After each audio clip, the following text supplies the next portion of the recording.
Welcome to Luca and Miguel. Enjoy the video. You start by getting hardware and app ready. Charge the earbuds and case, then open the Samsung wearable app on your phone. Pair or confirm connection. You need Bluetooth and location permission granted so the app can detect firmware. Once done, tap the earbuds entry and select Software Update. This initiates a check.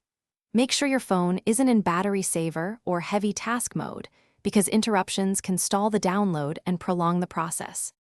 When the app finds new firmware, tap Download and observe the percentage. The app validates the package before transfer. The phone sends data over Bluetooth, so keep it close and avoid multitasking that might kill the app. During installation, the earbuds may restart. Do not open the case or remove them until the app shows installation complete. If prompted, follow on-screen steps to finish setup.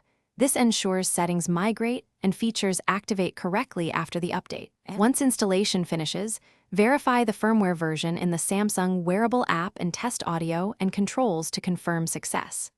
If the update fails mid-transfer, charge earbuds and phone, restart both devices, then retry. Intermittent Bluetooth issues are often resolved this way. If problems persist, perform a factory reset on the earbuds as described in the manual. Then repair and run the update again.